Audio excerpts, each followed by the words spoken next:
കൊല്ലത്ത് പെൺകുട്ടിയെ പീഡിപ്പിച്ച അമ്മയുടെ സുഹൃത്ത് അറസ്റ്റിൽ. പുനലൂർ കരവാളൂർ വെഞ്ചേമ്പ് സ്വദേശിയായ സജീറാണ് അറസ്റ്റിലായത്. പെൺകുട്ടി പ്രായപൂർത്തിയാകാത്ത സമയത്ത് പ്രതി ലൈംഗികമായി പീഡിപ്പിക്കുകയും ദൃശ്യങ്ങൾ പകർത്തുകയും ചെയ്തു. പ്രായപൂർത്തിയായതിനു ശേഷവും അമ്മയുടെ സുഹൃത്തായ പ്രതി പെൺകുട്ടിയെ പലയിടങ്ങളിൽ എത്തിച്ചു പീഡിപ്പിച്ചു. പെൺകുട്ടി പുനലൂർ പോലീസിൽ നൽകിയ പരാതിയുടെ അടിസ്ഥാനത്തിലാണ് അറസ്റ്റ്.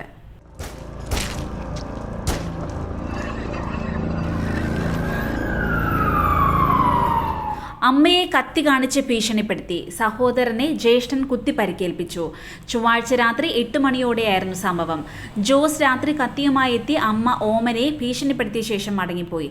വീണ്ടും എത്തി കഴുത്തിൽ കത്തി വെച്ച് ഭീഷണിപ്പെടുത്തുന്നതിനിടയിൽ സഹോദരൻ സുനിൽകുമാർ എത്തി കത്തി പിടിച്ചു വാങ്ങി ജോസിനെ കുത്തുകയായിരുന്നു.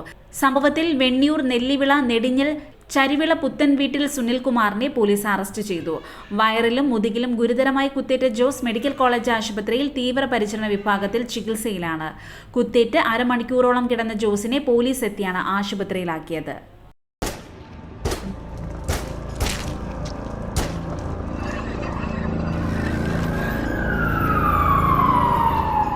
ഷൊർണൂരിൽ വയോധികനെ വീട്ടുമുറ്റത്ത് കിണറിനുള്ളിൽ മരിച്ച നിലയിൽ കണ്ടെത്തി.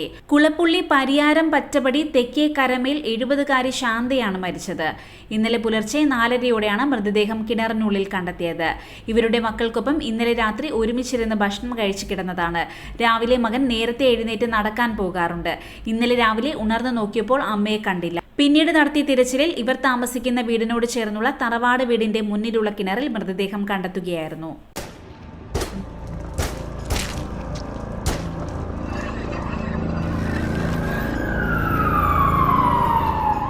ഭർതൃഗൃഹത്തിൽ യുവതി തൂങ്ങി മരിച്ച നിലയിൽ.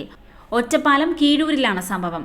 കീഴൂർ കല്ലുവെട്ടുകുഴി സുർജിത്തിന്റെ ഭാര്യ 22-കാരി സ്നേഹയാണ് കിടപ്പുമുറിയിൽ തൂങ്ങി മരിച്ച നിലയിൽ കണ്ടെത്തിയത്.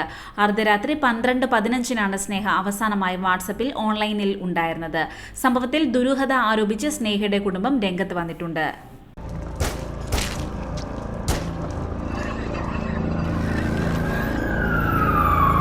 കറിയിൽ ഉപ്പ് കൂടിയതിനെ തുടർന്നുണ്ടായ തർക്കത്തിൽ ഗർഭിണിയായ യുവതിയെ ഭർത്താവ് കൊലപ്പെടുത്തി. ഉത്തർപ്രദേശിലാണ് സംഭവം. 5 മാസം ഗർഭിണിയായിരുന്ന 25-കാരിയായ ബ്രജ്ബാലയാണ് ഭർത്താവിന്റെ മർദ്ദനത്തെ തുടർന്ന് മരിച്ചത്. സംഭവത്തിൽ ഭർത്താവ് രാമുവിനെതിരെ പോലീസ് കേസെടുത്തു. ഭക്ഷണവുമായി ബന്ധപ്പെട്ട് ആരംഭിച്ച ചെറിയ തർക്കമാണ് ബ്രജ്ബാലയുടെ മരണത്തിൽ അവസാനിച്ചത്. രാവിലെ ഉണ്ടാക്കിയ ഭക്ഷണത്തിൽ ഉപ്പ് കൂടുതലാണെന്ന് പറഞ്ഞ് രാമു ബ്രജ്ബാലയെ അടിക്കുകയായിരുന്നു. അടിയുടെ ആഘാതത്തിൽ ബ്രജ്ബാല വീടിന്റെ മുകളിൽ നിന്ന് താഴേക്ക് വീണു. വീഴ്ചയിൽ സാരമായി പരിക്കേറ്റ ബ്രജ്ബാലയെ ബന്ധുക്കൾ ഉടനെ തന്നെ ആശുപത്രിയിൽ എത്തിച്ചെങ്കിലും മരിക്കുകയായിരുന്നു.